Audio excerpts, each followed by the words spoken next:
The MLB offseason rumor mill is in full swing, and plenty of discussions are being had around the league for what is the best way to maximize each roster. Well, in the MLB, you have to give to get, and some tough decisions are going to need to be made within the walls of that organization. Some names that have not been mentioned just yet are not just Alec, Bohm, and Bryson Stott, but the names sitting right below them down at AAA with Aidan Miller coming to light. So I did want to bring up what is being written, an article on Bleacher Report that sort of sparked this topic there, and one mock trade that I have no business having any sort of interest in, as well as reflecting, are we sure that Alec Bohm and Bryson Stott are absolute locks to be back on this roster next year? So let's get right into things here. I do want to start off with the headline that sparked my interest in this video, which was an article from Bleacher Report, which was writing about the top prospects that could be traded across the entire major leagues. And at number 7 on this list was Aidan Miller of the Philadelphia Phillies. Now, what is written up is said, Bleacher Report prospect rank is number 2 in the Phillies organization and number 36 in all of baseball. Coming off stats across Double and Triple A, in which he played 116 games, posted slash lines of 264, 392, and 433 with 43 extra base hits, 14 home runs, 42 RBIs, and 59 stolen bases. And the scouting report writes up, Miller offered one of the highest offensive ceilings of any high school hitter in the 2023 draft, and he's delivered on that potential early in his pro career, showcasing his 55 hit, 60 power profile. He has also been better than expected at shortstop, though third base might end up being his long-term home. Why he could be traded. Andrew Painter is the only untouchable prospect in the Phillies system, and with Alec Bohm tendered a contract for 2026 and Trea Turner signed through 2033, Miller has no place in this team's short-term plans. Their window of contention is closing, so their front office could be in an all-in mode to attack this winter. Now, this is not the first time we've had the discussion about Aidan Miller and the potential of trading him. And as is always the case with any sort of these negotiations, it is a sliding scale of what are you getting in return versus what are you giving up. If this is a Ketel Marte conversation, I kind of changed my tune a little bit, but that is not exactly where I'm coming from right here. I do want to approach this from the other side of things. As who would we be moving to pave way for Aidan Miller to have an opportunity? Now, Trea Turner, obviously that conversation can be put to the side. That we were talking about a dude to just highlight his contract for a minute that is well under contract for quite the foreseeable future here, that he is in under his 11-year, $300 million contract on the books until 2033. And for the record, Turner, I think, quite comfortably coming off his best season with the Phillies thus far, and I'm hopeful that he can build off that. But I thought defensively he was miles better this year, which has always been one of my larger critiques from. It was interesting, sort of the strategy that was decided upon within the organization, that we're purely going to make him a contact hitter. We're not interested in the power numbers. Have him get on base, have him steal bases, and allow the other guys to clean up there. Ultimately, I mean, it was a good year for Trea Turner, so I guess that is, we take that he led the league in batting average, or the National League in batting average. A really impressive season overall. But the point being here, he isn't going anywhere. Then we get to the other areas of the infield here, and Alec Bohm and Bryson Stott, I think the conversation is slightly different. Now, to just take a peek at their stats side by side here, these are two guys that were obviously well-liked within the organization and still are for the most part here. Guys that were viewed as the youth of the future that I do think have each sort of plateaued a little bit in their own unique ways. Now, to highlight the Bryson Stott season here, I do want to start off with just his raw stats on the season. That he's coming off a year in which he had 13 home runs, 66 RBIs, a 328 on-base percentage there across his 499 at-bats, tallying 128 hits, striking out 91 times there, and posting a 391 slugging percentage. To contrast that with Alec Bohm on the season, 11 home runs, 59 RBIs, 331 on-base percentage, a 409 slugging there. He had 133 hits and 82 strikeouts across his 464 at-bats. Now, Bohm battled a little bit of injury this year, that he did miss a kind of a stretch of time here, so his RBI is not looking at that same level, but neither did the production overall. This was not just purely injury-driven here. And Bryson Stott was a guy that there was a legitimate case for stretches of the season of, is Edmundo Sosa just the better option to have in the lineup and in the field? Now, Stott is a terrific defender. This is nothing about his defense. But if what we saw from Trea Turner last year is legitimate as far as improvement on the defensive or in the field out there, I do think that makes Stott a little bit less essential to what they are brewing here.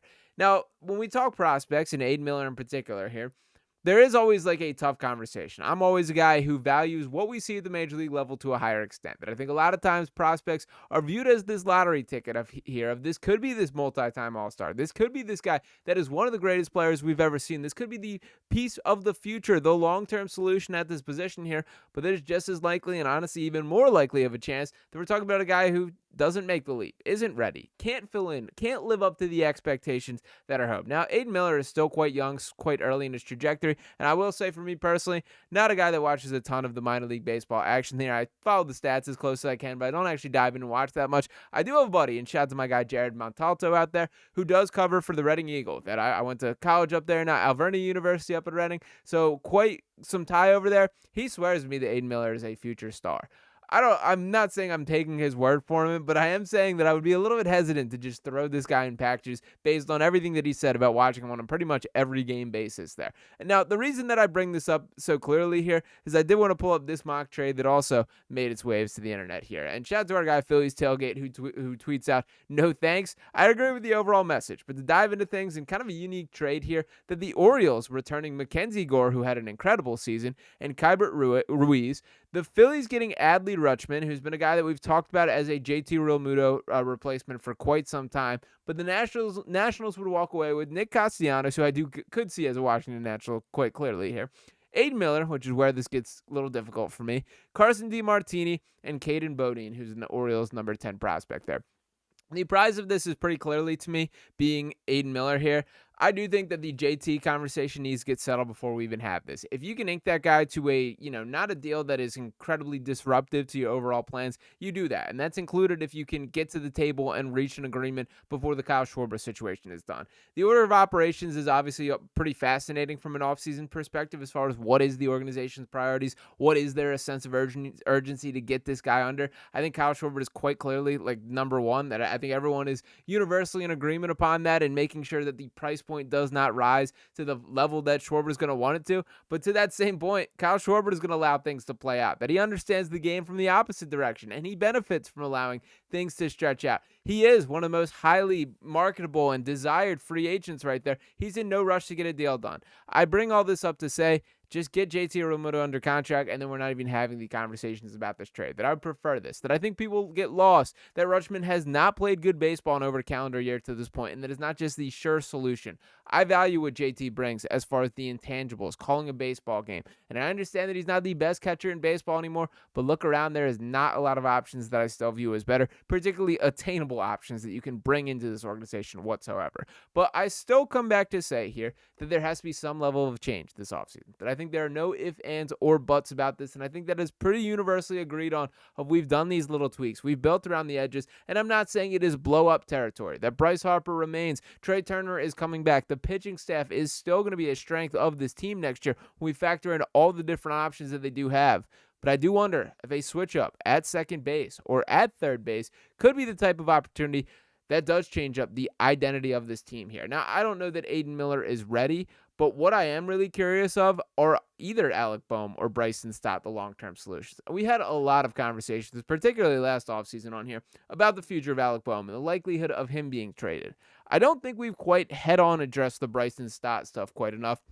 And I will say I'm a little bit underwhelmed by what Bryson Stott has come as a Major League Baseball player. And the reason that I say that is I did want to pull up his year-by-year stats at the Major League level. I was a huge Bryson Stott guy coming after that 2023 season, which was very clearly the best season of his career to this point. Now, looking at that year, which was his second full-time year as a starter, and I'm kind of surprised he played 127 games. I didn't think it was that many in 2022, but ultimately he did emerge as pretty clearly the starter there. In 2023, there was no doubt about it, though, and that is when he really shined statistically. Looking at just his raw numbers on the year, he hit 280 at the plate, posted a 329 on base percentage there, a 419 slugging, which both of those the highest marks of his career, and there's been a little bit of regression since that. And it is fascinating. He posted a 4.3 WAR that season, which is pretty impressive there. Overall, knocking in, look at those home run numbers. We're talking about 15 on the season, a career high, 62 RBIs, so not too stark of a difference there. But the point being here, that was Bryson Stott's best season in his second year in the league. In his third year, a little bit of step back. And then this season, he did not take that further leap forward in the way that I was hoping and kind of expecting here. That if you had asked me after that 2023 season, here's Bryson Stott and here's Alec Bohm, which of these is the guy that's going to take that next leap? I would have said Bryson Stott 10 times out of 10. That I saw the vision for this could be maybe not the next Chase Utley, as those are quite large shoes to fill, but a guy that could be the long-term second baseman of this team. As I sit here today, I'm not sure if I feel as cemented in that take. Bryson Stott is fine. Bryson Stott is good. Bryson Stott is better than a lot of other teams around the league have as options here. But is that a World Series winning second baseman? I'm just not sure if I can ultimately say that is the case right now. And I do wonder if either belief in Aidan Miller or your eyes looking elsewhere are something that motivates them to explore that exact question right there.